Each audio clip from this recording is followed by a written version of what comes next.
E aí, beleza? Para você que não me conhece, meu nome é Alessandro, mais conhecido como Negão. Para você que já me conhece, muito provavelmente você deve ter visto as fotos das crianças desnutridas, as crianças indígenas no caso, né? Yanomamis, certo? Antes da gente entrar nesse assunto que é triste pra caramba, eu quero pedir pra você, o de sempre, que você, por favor, deixe o seu like. E se você ainda não for inscrito no canal, se inscreva.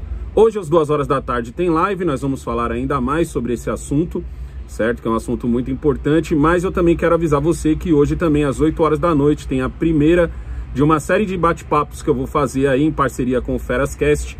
Às 8 horas da noite, hoje começa com o Paulo Matias, semana que vem já tem a doutora Jamile, que é a doutora dos Red Pills, né? A doutora dos homens. Mas vamos falar sobre esse assunto triste que aconteceu com os Yanomamis. Matéria aqui do UOL e também da Globo e também da BBC e também de todos os canais anti-horários possíveis, certo? Saúde aceita voluntários para ajuda a povo Yanomami e acelera o Mais Médicos. O Ministério da Saúde disponibilizou nesse domingo um formulário de inscrição para voluntários interessados em apoiar os esforços no território Yanomami na fronteira do Brasil com, adivinha, com a Venezuela. No Twitter, o presidente Lula usou de sua conta para divulgar a ação. Aí, o Brasil é o país da solidariedade, da esperança, blá, blá, blá, blá, blá, blá. Certo? Foram encontradas muitas crianças indígenas Yanomamis em estado de desnutrição na fronteira com a Venezuela. Certo? Obviamente, quem foi acusado foi o governo Bolsonaro. Obviamente, também pegaram esse assunto e politizaram até não querer mais. Então, pegaram as crianças Yanomamis e estão falando: olha só, cadê a Damares? Olha só, cadê o pessoal pró-vida? Olha só. Essa, pra mim, foi a mais impactante. É o cara usar assim: cadê o pessoal pró-vida? Aí você vai ver o perfil do cara é aquele perfil abortista, tá ligado? Acusaram o Bolsonaro. O que o Bolsonaro fez? O Bolsonaro respondeu. Tá ligado? Matéria aqui da CNN. Bolsonaro responde Lula sobre o suposto descaso com Yanomamis. Farsa da esquerda. O ex-presidente Jair Bolsonaro respondeu neste domingo, dia 22, em seu canal no Telegram, as falas ditas pelo presidente Luiz Inácio Lula da Silva no último sábado sobre o suposto descaso com os indígenas durante o seu governo. Bolsonaro disse que as críticas são farsa da esquerda, além de citar as medidas feitas para a população indígena. Abre aspas. Contra mais uma farsa da esquerda, a verdade. Os cuidados com a saúde indígena são uma das principais prioridades do governo federal. De 2019 a novembro de 2022, o Ministério da Saúde prestou mais de 53 milhões de atendimentos e atenção básica aos povos tradicionais, conforme dados do Subsistema de Atenção à Saúde Indígena do SUS. O SASI-SUS, desculpa. Disse na mensagem que foi replicada de uma publicação no Ministério da Saúde em dezembro de 2022, durante o seu governo. No último sábado, Lula e a ministra da Saúde, Nízia Trindade, visitaram os povos Yanomami em Roraima e decretaram emergência em saúde do território. Território vizinho com quem mesmo? Venezuela. Em coletiva, o presidente Lula criticou a gestão de Bolsonaro com os povos indígenas. Abre aspas para ele: se ao invés de fazer tanta motociata, tivesse vergonha e viesse aqui, quem sabe esse povo não tivesse abandonado como está. Não dá para negar, tá ligado, que realmente está acontecendo um negócio horroroso lá. Não dá para negar isso daí. As fotos, as imagens são curtas e grossas. A imagem de desnutrição não dá para você dizer que é fake, certo? O que se deve investigar é: esses índios são realmente brasileiros ou esses índios que estão na fronteira com a Venezuela são venezuelanos, certo? Aí tem gente que tá falando assim: pô, mas os índios, eles não têm toda uma área, como pode estar com desnutrição?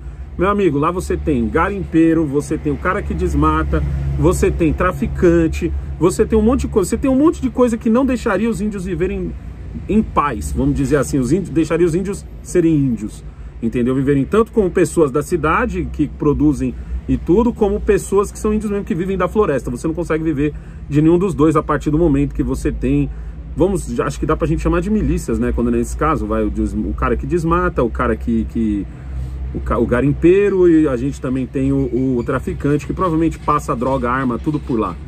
Ou seja, não é um lugar hostil. Aliás, é um lugar hostil, né, nesse caso. Sabe o que eu penso dessa história toda? É como é fácil politizar um assunto.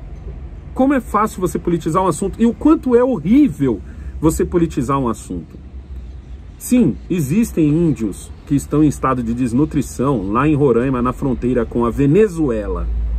Mas da fronteira do Brasil para cá, você tem crianças que dormem na rua, você tem crianças que são obrigadas a trabalhar, muitas vezes até em trabalho escravo, você tem crianças que são obrigadas a se prostituir. A Damares denunciou isso, se eu não me engano foi o ano passado ou ano retrasado.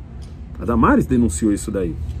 Você tem crianças que hoje não têm acesso a esporte, você tem crianças que hoje não estão na escola, você tem crianças que estão na escola e não estão tendo aula, você tem crianças que são obrigadas a usar um hospital de merda, você tem crianças que passam horas na fila numa fila de hospital para poder serem atendidas, você tem crianças que estão numa escola onde tem desvio de verba de merenda. Você tem crianças que estão morrendo por falta de saneamento básico. Então você pegar... Porque agora é a hora do contrário. Até a eleição, o pessoal anti-horário dizia que tinha 120 milhões de pessoas passando fome. Isso foi repetido tantas vezes que a própria ministra do Meio Ambiente reproduziu isso lá em Davos. Aí foi corrigida, dizendo que não, são só 30.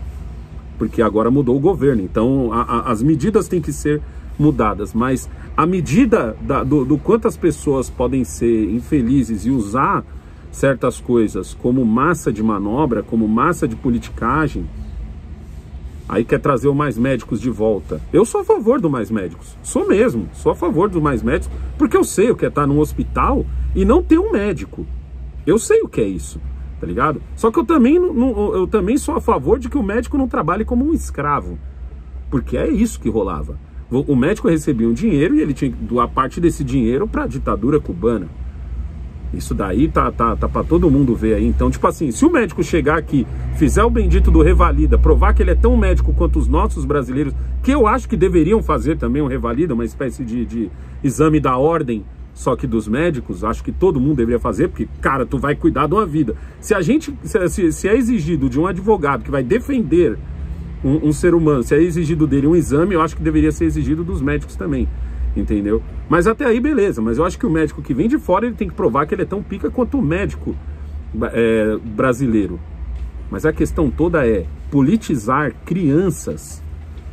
É horrível o que está acontecendo lá. Então o certo era você mostrar a situação do que está acontecendo lá, mostrar qual o seu plano para resolver essa situação, entendeu? E no máximo citar, porque desnutrição não é uma coisa que acontece do dia para noite, certo? Citar o outro governo. Agora, só falar disso, porque é só o que a gente está vendo. A gente só está vendo do que só falar disso. A ponto de que já tem deputados já querendo criar uma comissão e tal. E daqui a pouco provavelmente alguém vai gritar, faz uma CPI, porque é isso que o pessoal adora fazer. Fazer uma bendita de uma CPI. Deixa aí nos comentários o que você acha sobre esse assunto aí. E pra mim essa é só mais uma cortina de fumaça para alguma coisa muito pior que está por vir. Não esquece de curtir e compartilhar esse vídeo. Se inscreve no canal se você não é inscrito. Eu te espero hoje às 2 horas da tarde para a nossa live diária. E também te espero às 8 horas da noite para um bate-papo com Paulo Matias. É nóis.